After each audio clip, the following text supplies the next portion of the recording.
A very good evening, everyone. Thank you so much for all the patience. So we were just having some technical glitch, but thank you so much for joining us today. So my name is Shelja Shukla, and I'm nutritionist at Prolicious and also your host for today. We are excited to bring to you this insightful session in collaboration with Prolicious. We are a whole food nutrition brand, and our mission is to transform the way the world approaches health. Prolicious is built on the idea that health and taste can live in the same bite. All our products are designed with 20% protein as recommended by National Institute of Nutrition. Our protein is sourced from whole food kitchen ingredients. Our products are high in fiber and also all of this without compromising on flavor. Today, we are here to dive into an important and often misunderstood topic, protein source. Which protein source is better, right? As a healthcare professional, I'm sure a lot of you must have come across this choice a lot of times for yourself, for your patients, for everybody who asks you for any advice. So, without wasting further time, let us talk about the truth about plant and animal proteins. To help us with this topic, we are honored to welcome a highly respectable voice in the nutrition space. Please welcome Ms. Shilpa Joshi ma'am. She is a former vice president of the Indian Dietetic Association.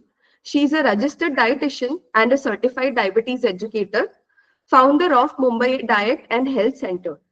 Ma'am, we are truly honored to have you here, and we would like you to, take over this session and please explain all of us about the, protein myths and facts and everything else which we need to know.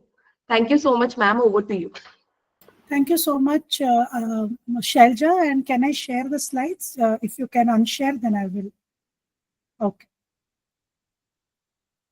Just give me 1 second, everybody. Okay.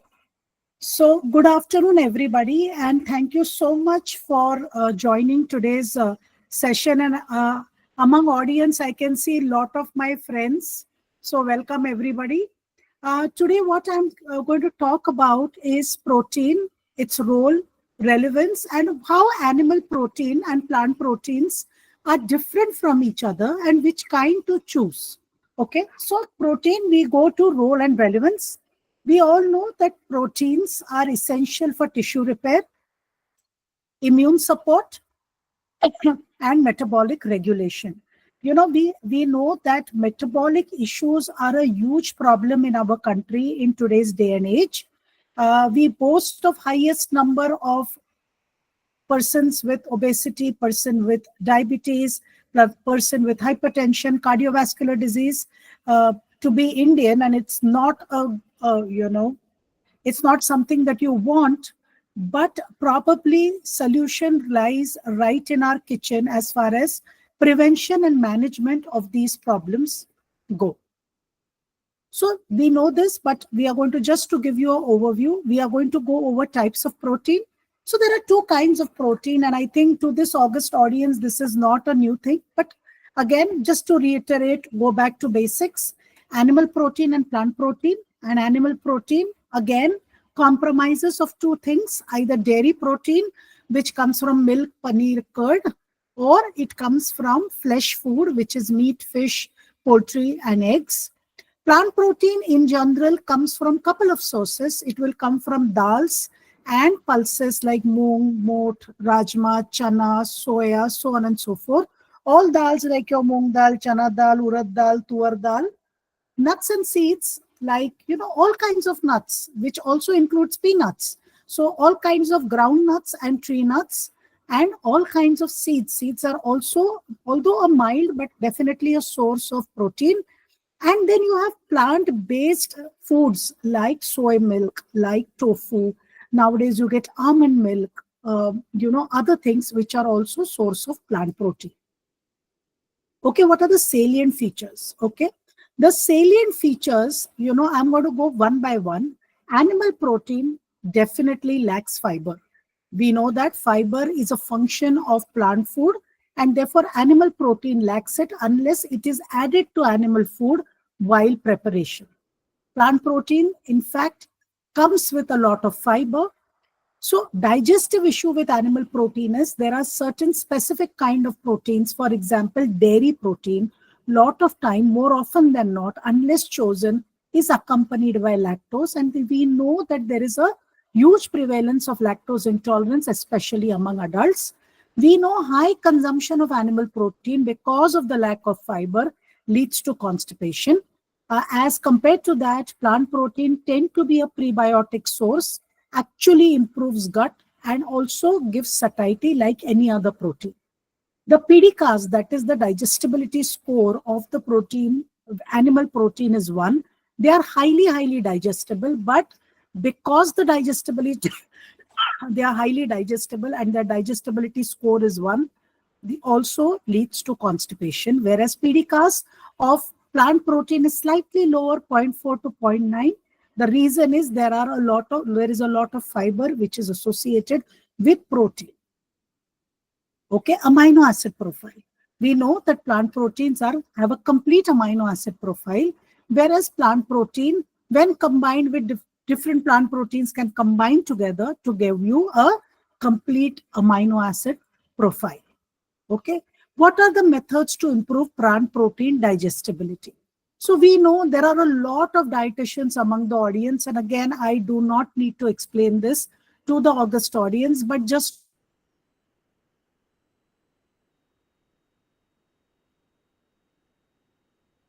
enzyme access. Roasting, when we generally feed children, as weaning food, we tend to roast these foods. So destroys enzyme inhibitors and enhances protein availability. So roasting is another method. Then there is germination, which is again an age-old technique. I think these are all techniques which have been used in Indian kitchens for time immemorial. So germination again activates natural enzymes, breaks down proteins and anti-nutrients. Fermentation, again, lot of proteins are fermented to create a lot of foods, especially like, doklas and other things which are very popular. So microbes pre-digest the protein and enhance amino acid absorption. Then boiling or pressure cooking. I think this is a method that we use on a day-to-day basis. So dals are cooked almost every day at most of the houses in India. And the way to cook them is either boil them on an open flame or pressure cook. Pressure cook actually hastens the cooking process because of the pressure which is given. So it denatures the protein and it removes heat sensitive inhibitors. And extrusion. Now, when you create commercial products, you actually do extrusion as a method, and believe me, extrusion improves digestibility by restructuring the proteins which are present. Now, what is very important in plant fiber, which actually is lacking in animal proteins? What is something in plant protein which actually completely lacks in animal protein is the soluble fiber. It's the fiber, but we all know metabolically active fiber is the soluble fiber. So plant-based protein sources are rich in fiber, and these soluble fibers can be beta-glucan, they can be pectin, they can be gums, offering additional metabolic benefit beyond protein alone. And we know that soluble fiber is metabolically active. It helps you to control your blood sugars better. It helps you to control your LDL cholesterol better.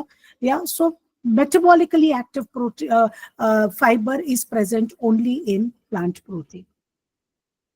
Now, what are the clinical benefits of fiber? Again, improves glycemic control, like I said, by slowing carbohydrate absorption. It lowers LDL cholesterol by binding bile acids and changing the bile acid circulation. It also, fiber has another property exactly like proteins. It enhances satiety and gut hormone signaling, which helps in weight management. We are living in an era of GLP-1s, and we know this is what even soluble fiber does. And it supports gut microbial diversity and butyrate production, improves gut barrier, and reduces systemic inflammation. Nowadays, there is so much spoken about gut microbiota, but just having a good gut microbiota, one has to ensure that there is a lot of food for that gut microbiota, and the food for gut microbiota is fiber. And if you give them good amount of soluble fiber, you see that gut microbiota, microbial diversity improves, and therefore it improves the gut barrier and actually reduces systemic inflammation. Okay, animal versus plant protein. Now, this is where our topic actually begins. That is there a difference between animal and plant protein as far as metabolic issues are concerned? So, plant versus animal protein and type 2 diabetes risk. Now, we have taken pooled data from three very, very important studies because they are huge studies. So, Nurses Health Study, which actually took in about 73,000 women. It's a lot of people. Nurses Health Study 2, which took about 92,000 women, and Health Professionals Follow-up Study, which took about 41,000 people. So you'll see it's about more than about 2 lakhs of people that were studied, both men and women. And what did they find?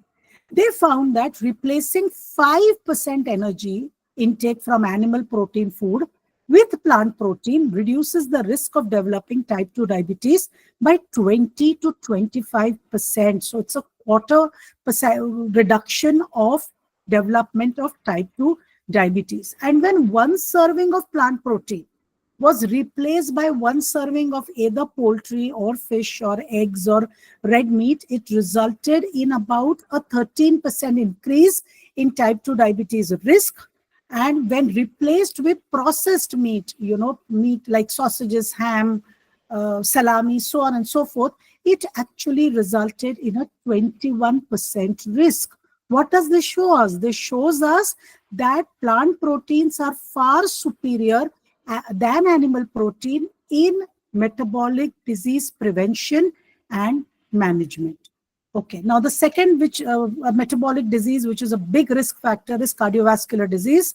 And here we are looking at cardiovascular disease and mortality. So cohort evidence, again, it's a pooled data from about 4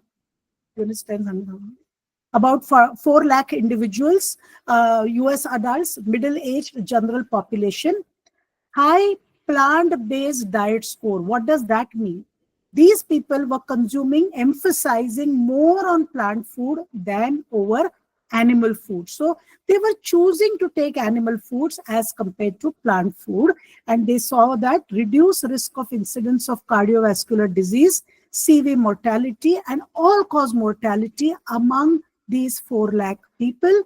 And they found that replacing 3% of total energy from animal protein with plant protein was associated with a 10% overall mortality, decrease of about 10% of overall mortality risk.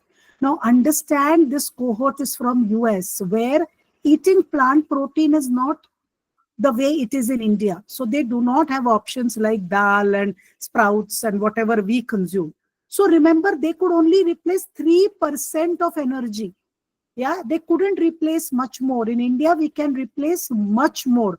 Just replacing 3% of total energy from animal protein to plant protein, they got 10% reduction. Imagine if we can double or triple this, you are going to get much higher reduction in mortality.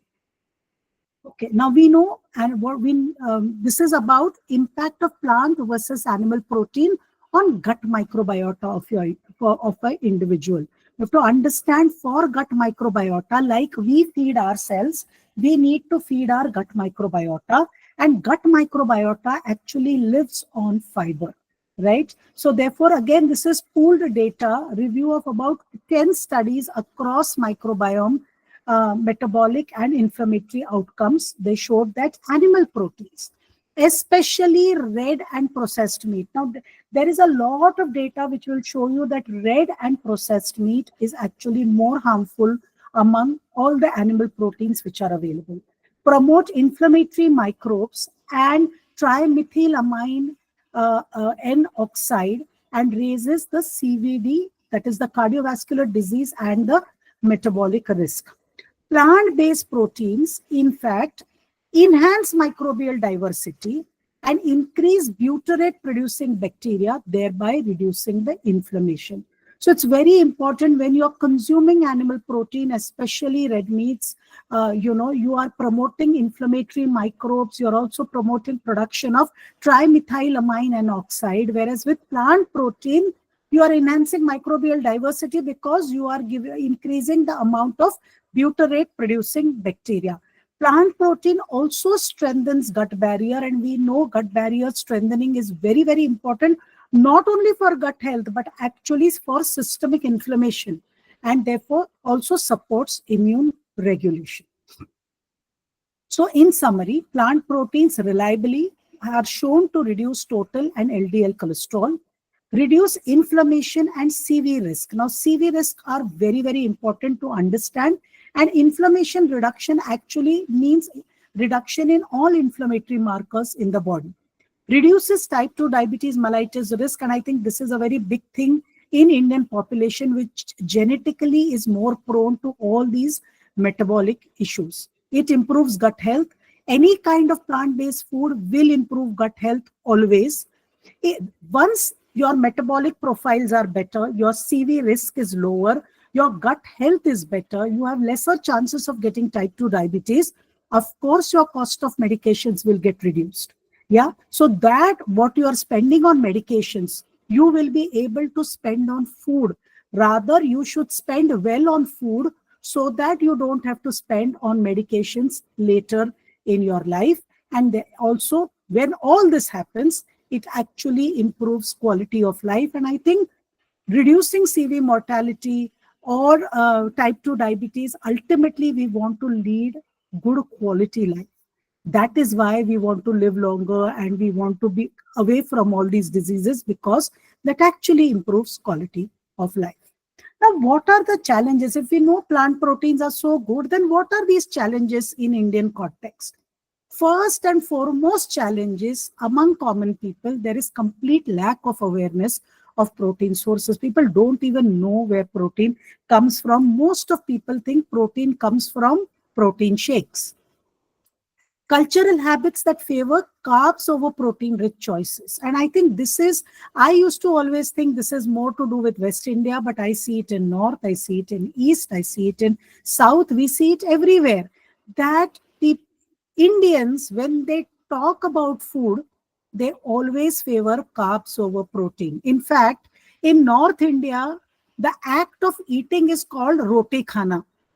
Right? So, matlab, you are favoring carbs so much that to eat food also, you say you're eating a cereal.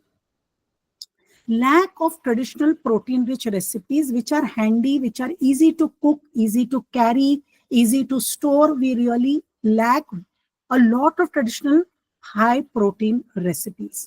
And we, living in a city like Mumbai or any kind of metro where you're taking food in your lunch box, you're cooking it at 6 a.m. in the morning and carrying it to be eaten at 1 o'clock and 2 o'clock. A lot of offices do not have a refrigerator where food can be kept. A lot of people cook in the previous evening, and therefore protein foods tend to get spoiled. Sometimes protein foods come with a lot of gravies, so they become messy to carry, and therefore people avoid carrying them in lunch boxes. And nowadays, most of the people actually eat their lunches out of lunch boxes. A lot of people even eat their breakfast out of boxes. Now, these are few examples. So this is breakfast, low protein. This is a very typical Maharashtrian breakfast. I'm sure this is all over the country. Poha has become very fashionable. So all breakfasts are low protein, poha, upma. Protein-rich options take time to cook. If you're going to tell somebody to cook in the morning protein-rich, it's going to be difficult. Look at this, 2 grams of protein, 2 grams of fiber, giving you about 300 calories. This is your lunch dabba, which is typically carried. It's incomplete meal because most of the time it is roti sabzi. There is no dal, there is no curd. Protein is not easy to carry in the tiffin. 9 grams of protein, 8 grams of fiber, 450 calories. Look at the calorie to protein ratio. This is your evening. It can be a vada pav, it can be a samosa with chai, anything, or fried snack, matri, any of that. Yeah, 3 grams of protein, 1 gram of fiber, 250 to 300 calories. And this is dinner. Itne sare chawal mein, there is very little dal. Okay, 6 grams of protein, 2 grams of fiber, about 300 to 350 calories. That is if you eat like this. So total protein that person is consuming 20 grams, fiber 13 grams, and NIN actually recommends about 0.8 gram of protein per kg body weight with about 25 to 40 grams of fiber per day based on energy intake. Then where is this deficit going to be met with? What are we going to do about this deficit, which we are doing day in and day out? And therefore, the wish list, what we will have is, we need more protein and fiber in our diet without making drastic changes, and no compromise on taste, tradition, or convenience, because all of us still want to enjoy our traditional recipes, but we want to have more protein in them. I would request Shelja to take you further through few options what you can have. Thank you so much. Thank you so much, ma'am. That was really insightful. And as ma'am rightly, highlighted the need of filling the protein gap, it is very important as a healthcare professional to advise and to guide your client and your patients. So for that very reason, we are here, and we have exactly for that reason, we have made UPIT. So I will talk about UPIT and I will tell you the benefits of UPIT. So Prolicious very recently have come up with a new, innovation. So UPIT is actually a natural and protein enhancer. It's not a protein powder or it's not a protein supplement as usually take as a protein shake. So it's a protein enhancer, and how it works, that exactly I will tell you. So it is made from just two clean kitchen ingredients, wholesome moong and low-fat peanut flour. So these are the two ingredients. We have used only these two ingredients. Just 3 scoops of it will give you 20 grams of protein and 8 grams of fiber instantly in your meals. It is rich in all 9 essential amino acids, which is our requirement. It is 100% natural and gluten-free. It has no preservatives or additives. Protein in UPIT is pre-digested, therefore it is easily digestible. So if you guys remember, ma'am was talking about extrusion, method. So that is exactly the same method which we have used in UPIT, and that's why it is pre-cooked and pre-digested and can be taken as it is. So 1 scoop of UPIT will give you protein, as much protein as an egg, and twice the protein of paneer or dal. So the very most amazing thing about UPIT is that it is very versatile and can be seamlessly added to our roti, chas or buttermilk, soups, even recipes like aloo tikki, khichdi, and many more, indulgent recipes which we find it very difficult to make it healthy.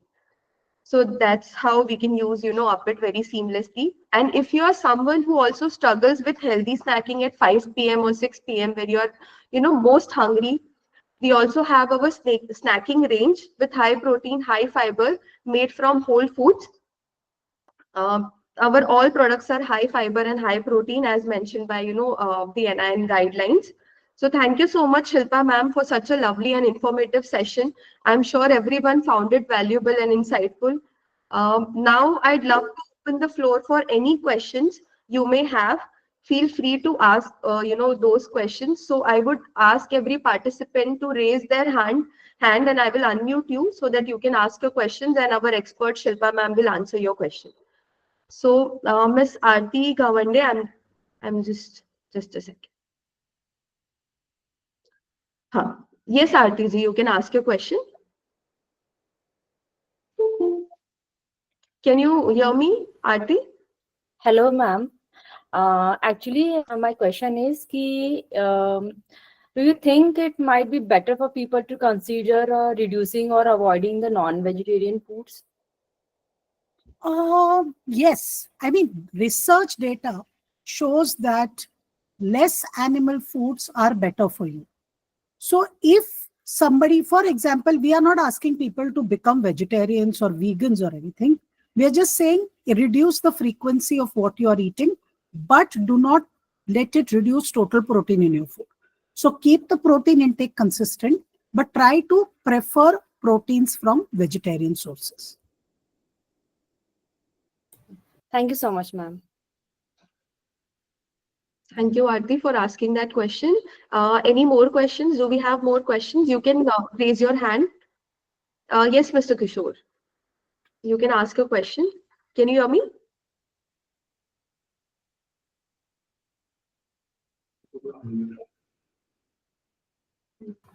Hello. Yes, Kishorji, we can hear you. Yeah, ma'am, I have a question. For someone aiming for a muscle building, can the plant protein be effective as an animal protein or a whey protein? Yeah, there are a lot. I mean, see, these are two kinds of protein. Plant protein, sorry, animal protein has more branch chain amino acids, which are important for muscle building, especially if somebody wants to build up a body. But there is a lot of data now showing that in case of hypercaloric diet, the risk with branch chain amino acid and metabolic diseases is much high. When replaced, animal protein is replaced by plant protein, muscle, one can gain more muscle without having risk of metabolic disease. Got it. Thank you. Do we have more questions? You guys can, raise your hand and I will unmute you so that you can ask a question. They can also type in the chat box, right? Yes, ma'am. So I think the chat section is not, very much feasible. So I thought Fair, they fair. directly Asking ask. is easier. Asking Yes, is easier. absolutely. Yeah, Chaya, go ahead. Yes, Chayaji, can you hear me? We have unmuted you. Yeah. Hi, Shilpa. Hi, how are you, Chaya? So nice to see you. Yeah. So, in fact, I just saw your name. I said, let me register myself. Thank you so much. Yeah. So good to see you there. So that was a wonderful session, Shilpa, as ever. Anything you speak has got some nuggets for us to pick. Yeah. So one of the major myths that you just broke was from plant-based protein for muscle mass, right? And yet, I think in Indian scenario, under the plant-based protein, we still struggle to keep up to zero 0.8 grams per kg body weight. So what is your take on this? And more often than not, and as you said, the major challenges that we have, carrying the meals, or we need quick bites and all of these things. We are still not able to cope up to the minimal requirement, the RDA. Yeah. So of course, Prolicious has come up with a good product, and yet a lot of doctors, in fact, in my own city, there are a lot of doctors that show a lot of concern with vegetarian diet, difficulty in maintaining that requirement of the RDA. So what is your take on that? Yeah, I agree. If you completely are eating just home cooked food, Yeah. and all the problems that we told you, that people don't choose well for breakfast and lunch and eat very little for dinner and so on and so forth, it's really difficult to meet protein. But if you actually have a solution like what Prolicious has, whether it is update, whether it is snacks, then you can actually increase your protein intake beautifully without burdening yourself with the saturated fat that accompanies animal based protein. So we are not talking about relying on protein supplements, because see, ultimately, after a point, I'm happy, Chaya, that you asked this question. Ultimately, food is not only for bodybuilding or anything, or health. Food is also for happiness. Absolutely. So you are not going to like sort of spending your lifetime just drinking supplements. Ultimately, you want to eat food, right? I mean, when you're 20, you can do it over 2-3 years. But there will come a time in your life where you want to eat food and feel happy. Right. Therefore, you need food-based solutions. Supplement-based solutions to bahut hai. Right. But wo supplement hai, it's like dawai, or it's like a shake. It's not food. Ultimately, we need food because we know that it is not only about health, it is about the happiness also, which is very important. And that happiness you will get when you have solutions like this, because you can mix these solutions in your existing food without knowing that it has been added, achieve the protein, but achieve happiness, what you get out of your own food. Absolutely. There is a contradiction here again, as you rightly mentioned. Initially we are okay having protein shakes, like especially the youngsters these days. They're so influenced by the Instagram influencers and all of these. they don't look at food as happiness. For them, protein shake is happiness, boasting among the peer group, that I've just had protein shake and that completes my entire diet. So on one hand, this is there. And on the other hand, those who do believe in food and love eating food and are vegetarians. So somehow I have also come across a lot of individuals that do not have good gut health as far as digestibility of pulses are concerned. A decade ago, they had no issues and no digestive issues with pulses and legumes, but now they do have. This is one common thing I have seen. So, of course, there are few techniques, the processing techniques that will help. Yet, a lot of them feel bloated, gassy. These issues are there. And that is why here there is extrusion as a method, and extrusion removes those problems what you get at home. When you eat too much dal or you choose a sprout, a lot of people feel bloated and they pass wind and it's very embarrassing. Extrusion actually removes these problems because it makes protein more available, more digestible, less anti-nutrients, and therefore this is a win-win situation for everybody. Right. That's a very valid point.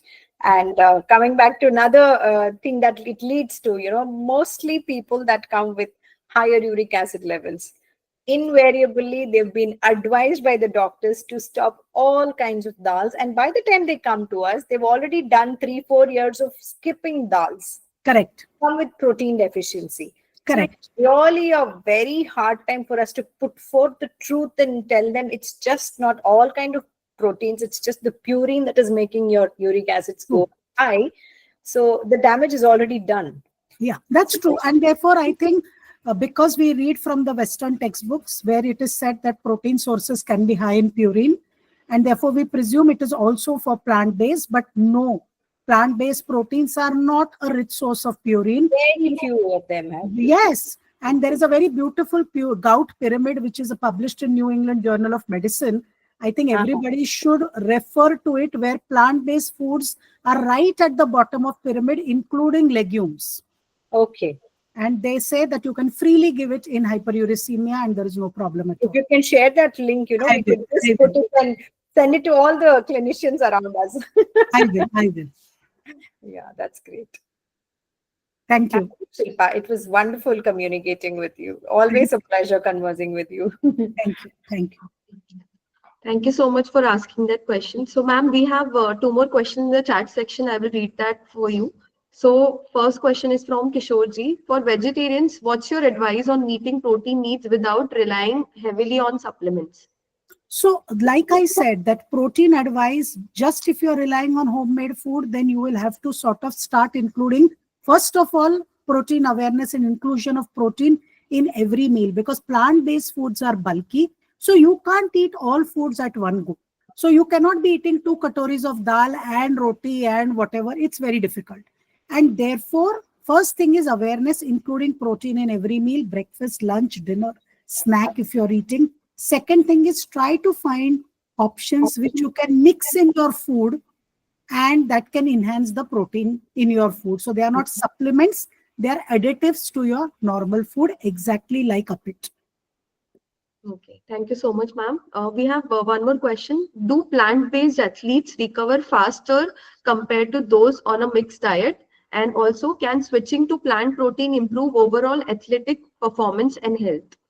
So that exactly whether, if there is data where it is showing that plant-based athletes recover much faster compared to athletes who eat animal-based food, I'm not sure if there is a head-to-head trial like this. I do not know. I have not read. Aarti, I can do more research and get back to you. At least I haven't read that. But I am sure any kind of, if there is less saturated fat in the diet, any animal-based food will come with high amount of saturated fat. If there is less saturated fat, then the fat mass will be lesser, and therefore probably, but I do not know if it changes the recovery. That is something I'm not very sure of. Okay. Yeah, Dr. Pallavi.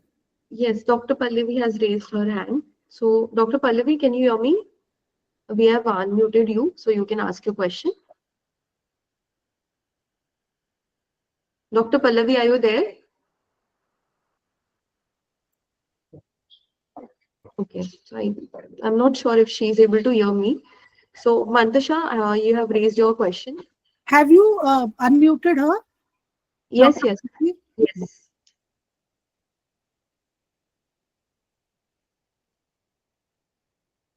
Hello, can you hear me? Dr. Pallavi, in case you are not able to speak or we are not able to hear you, you can type your Question. question or comment in the comment box, and we'll be very, very happy to answer it for you. Okay. Meanwhile, is there anybody else who would like to, ask any question?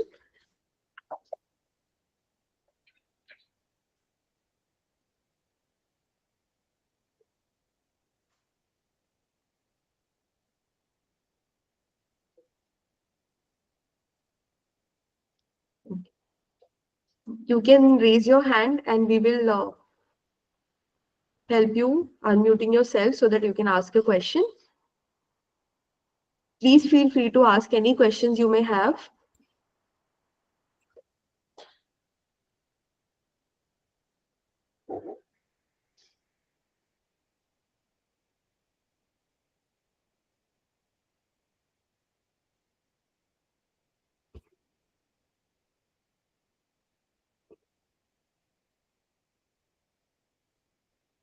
I'm sure you are able to unmute yourself, right, Dr. Pallavi? Dr. Pallavi, can you hear us? We have unmuted you.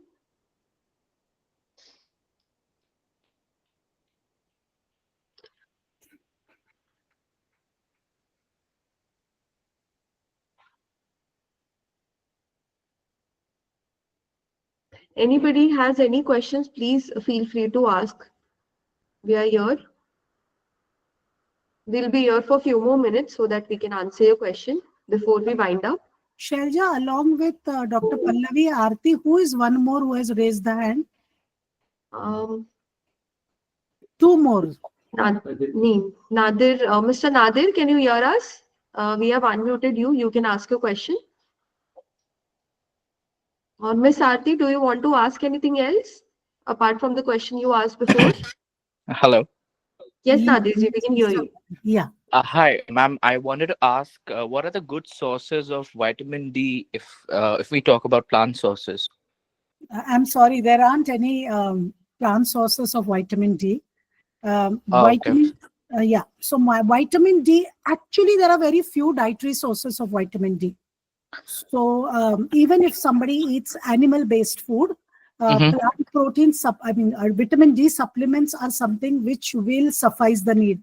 Just depending on food is very, very difficult.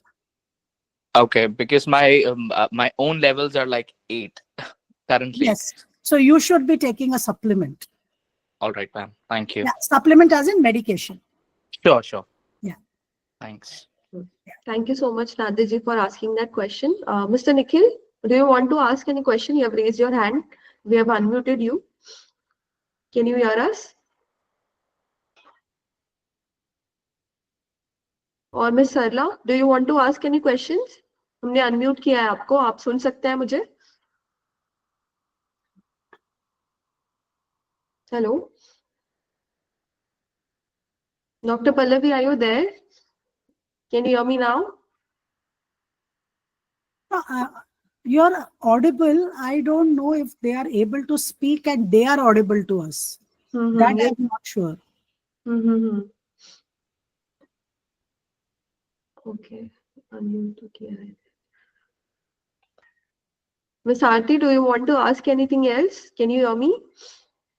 Nikhil, Sarla ji, Aarti, Dr. Pallavi, or any other participant who want to ask any questions? No, ma'am. It's done. Okay. Thanks, Aarti. Thank you so much. Chaya ji, do you want to ask anything else?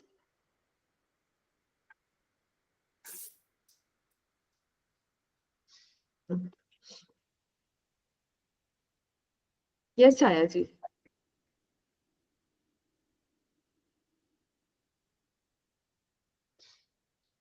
Hello.